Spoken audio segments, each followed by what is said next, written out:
This is the first Bible I ever bought. So I bought this a little over a year ago. I remember it was around the 4th of July in 2024. And right now I'm recording this in October of 2025. So I bought this about a year ago. I didn't really know much about anything. I was investigating Christianity for several reasons. One of the reasons being, well, this is basically the most famous book ever, and it's still super important and relevant today. There is so much culture and pop culture that reflects this, that's based off of this or references this. For example, the Tower of Babel comes to mind, or David versus Goliath. So all these things you hear about outside of the Bible context, just in regular life. So I thought, why not just read this thing and see how it goes, right? So I went on Amazon and just searched Beginner's Bible, and this thing came up. And I didn't really know anything about denominations, but this is by Greg Laurie. I think he is a Protestant. And at the time, I didn't really know Protestant, Catholic. I didn't really understand anything. I was like, this is a Bible. I'm going to read it. And obviously, where do you start, right? I mean, this book has a nice kind of like little context around each thing. There's like little blurbs or call outs that explain to you certain things. So I thought it was a really nice book, and it's kind of nice feel to it. It was easy to take to like the mechanic when I know I'm gonna be waiting around. So I would take it to the mechanic and kind of read through it and underline things and learn things, getting familiar. Most people would recommend, if you're a new reader, you read the New Testament first, because that's the story of Jesus, where everyone's kind of vaguely familiar with Jesus. So you get kind of that original story. It's not super long. It's written pretty easily, in a way that's pretty easy to understand. So the New Testament, just go into there. So that's what I did. I started reading New Testament through here. And, I kind of kept this to myself. I was just investigating, learning on myself. And, I started kind of get intrigued and interested in this thing. I kind of read it with the intention of like exposing it.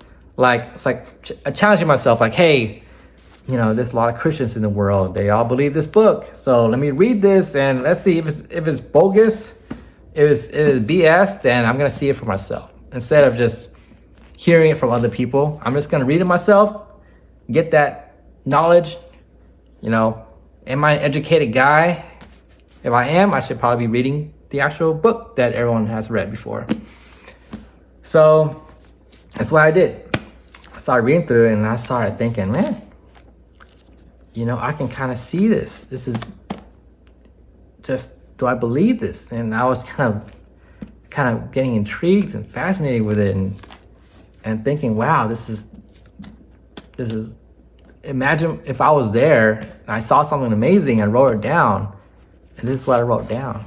And I started thinking about the wisdom, because they talked about Jesus and his teachings, and I'm like, does this ring true? Right? If Christianity is the truth, then the teachings should be good, right? And I was thinking, this rings true. Like this kind of explains life. And there are a lot of things in the world that try to explain life, but this one kind of does, I guess, the best job at it. I'm not a big reader. I'm not super duper knowledgeable about things, so don't take that with a grain of salt.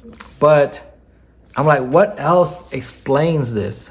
I know Catholic speaker Jen Fulwiler had a video where she uses a great analogy where, like, she said Christianity, or in her case, Catholicism, explained the world. If the world was a jigsaw puzzle, it was like a picture that explained how to put everything together. And there may be other guides out there that try to explain how to put pieces of the puzzle together, and they might do a decent job. They might get like 80% of the way there or 50% of the way there, but Christianity kind of puts everything together.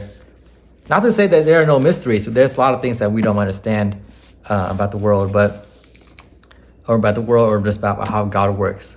But anyway, this was kind of what got me started into reading the word of God, right? And then I told my brother about it. My brother's a devout Catholic, and he's devout, so I knew he would be kind of excited about me learning about God. But he played it kind of chill for a bit, and he's like, oh, okay, yeah, you're.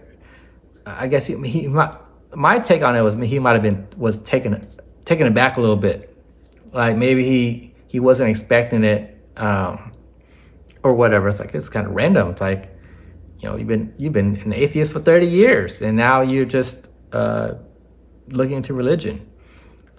But I mean, he had a similar story as well, in the sense that he was an atheist and then he became Catholic.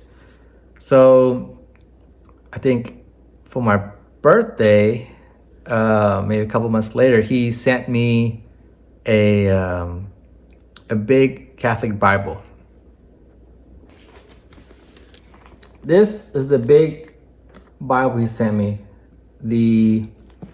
It's called the Great Adventure Bible by Ascension Press, and I'm still putting on tabs. Yeah, you got to put on tabs yourself. It's kind of a lot of work, actually, but man, it's huge. It's nice. I mean, there's a little bit of commentary in it. There's a lot of maps and stuff. I can't even hold this up to show you, but there's tons of maps and stuff like that, and they got great infographics on like the timeline. There's let me just grab it real quick. There's a timeline explaining the beginning and the end. I mean, look at this. It's really well done. And just look how complex this is. The Bible is one of the most complicated things I ever tried to read, to be honest with you. It's it's a lot. You gotta know a lot to understand it. That's why I'm using Father Mike's Bible in a Year as a kind of reading guide and explainer for each little tiny chunk I'm doing. I'm trying to do it roughly a little, 20 minutes, 20, 30 minutes a day. But, it's hard to keep up. But yeah, I started learning about Catholicism and Protestantism and all that. And as of right now, I do believe Catholicism is the fullness of truth. I believe so. I'm still investigating everything. I keep telling everyone I'm not baptized yet. I'm not going to church or anything like that. Still taking my time, but trying to be steadfast and making sincere efforts to grow closer to God. But things are a little complicated. It's a big, it's a big lifestyle change to follow Christ, for sure. If you haven't followed Christ yet, you might not understand. It's a big shift, and nobody else in my family is in my immediate family is Christian. So let's put it that way. Pray for me. Pray for me. Pray for my family. I need it. I need all the help I can get. But it is what it is. I am investigating Christianity. So, I mean, this is a great book. This big one is big. I mean, as you can see, there are probably 2 different use cases for it. Well, never mind the fact that they're different denominations, but I mean, you can't really take this with you to the mechanic shop. You would have to carry like a whole luggage thing just to carry this thing. It's huge, right? So it's not easy to just pop up and just, So I have my own little table over there, my tiny little table that I set up, and I'm trying to put all my faiths up there, my little corner, my God corner, and that's where I try to go in and read and underline and make notes. And I'll be honest with you, I had to look up explanations a lot on ChatGPT. I'm always looking at summaries, basically. Well, I try to read it myself, and then I'll read the summary to make sure I don't miss anything. I feel like I'm in high school again, reading Clip Notes and Spark Notes and all that stuff. And it's delicate balance. You don't want to just read the summaries. You want to read the full text as well. That's the whole point of reading. But at the same time, like, some of the stuff is like, especially the Old Testament that I'm reading through right now, is it's really complex, and the language is sometimes a little bit archaic, and there's things that go crazy, like names change from paragraph to paragraph, and I'm like chatting with ChatGPT, like, what? His name was Jehoiakim, now it is Ahaziah or whatever. I'm like, why did it change? And they're like, oh, because of translations from different sources, and they're referring to the same person, but from like chapter to chapter, it changes, and the Bible doesn't walk you through that. It just goes through that. So it's like stuff like that, and different terms, and it's hard. That's why when people say they study the Bible and they're Bible scholars, and it's a lot to dig into. I'm not a big reader, so I don't know what other books out there that are like this, that are super complicated like this. The Greek Odyssey or something. I don't know. I'm sure there's some ancient manuscripts out there that are even 20 times harder to understand. But despite all that, once I kind of parse through the text and the summaries and explanations, there's so much wisdom in there, and a lot of it is counterintuitive as well. So you might think, oh, if you read the Bible and it sounds dumb, then maybe it's just wrong. Maybe it's not true. But once you keep digging below the surface, you kind of see the wisdom in that. And I know a lot of people think that's like mental gymnastics, right? It's like if you read something dumb and then you have to convince yourself that it's not dumb, then you're just like trying to lie to yourself and fool yourself and try to convince yourself that it's something that it's not. I don't know. I definitely had those thoughts in the past. A lot of people criticize the Old Testament, the rules of the Old Testament. They bring up slavery a lot. Like, did God condone slavery in the Bible? Like, if God is so smart or so wise, then why didn't he just tell the ancient people that slavery was bad? It kind of seemed like the Bible is just kind of a bunch of hogwash or whatever. But just research that. You can ask ChatGPT. I'm not saying ChatGPT is the end-all, know-it-all, but you can always ask ChatGPT to cite sources. You can look at things on your own, find primary sources,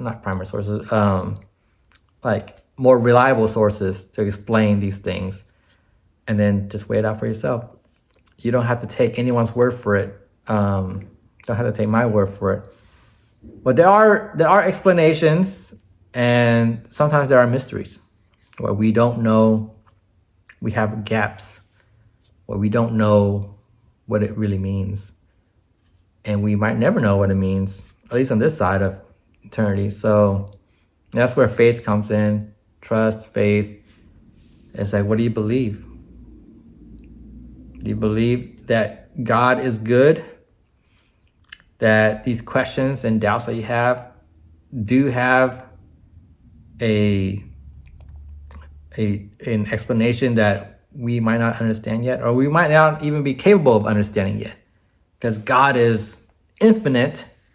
Basically, God created the universe, and we're just walking around picking our noses. Like, well, who are we to know anything about the ultimate plan, right? Now, let's be humble there for a second. Like, we don't even understand Earth, and we're trying to understand the universe and this whole plan that God made. So, again, this is a long video. It's running 16 minutes right now. But basically, all I want to say is, if you are interested in Christianity and you want to investigate, then, and I would probably recommend these two Bibles. The first Bible is a Protestant Bible. So if you're just investigating Christianity, you might be like me, not understand what that means. So I don't know. Maybe get a Catholic one, right? Get a Catholic Bible. I think the book's a little bit different. Get one that's small-ish, that you can take with you and you can kind of comfortably read and stuff like that. I think that's a great, I don't know, a great way to use it. The big one, I don't know if I ever would have bought the big one. That was a gift from my brother to me.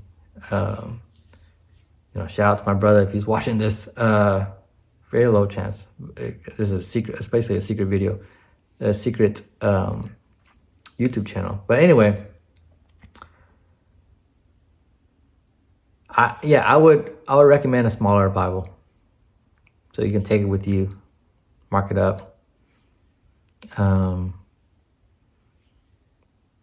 But it's not really a Bible review video. It's just kind of a vlog, a little bit of me sharing the two Bibles that I have.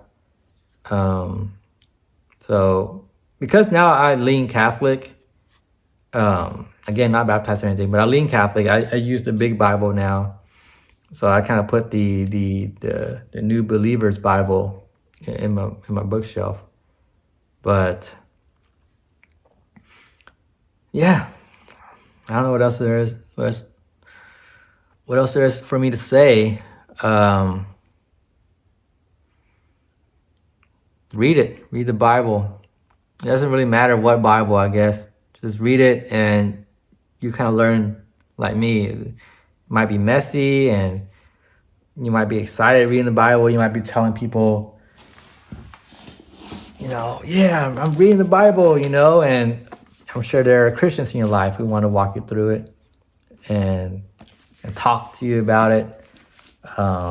Just like I had my brother help me through it. So that's kind of a beautiful thing about that.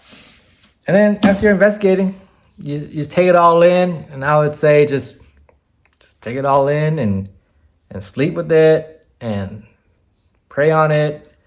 I know I had to, it took me a few months to understand prayer and try to make myself pray more.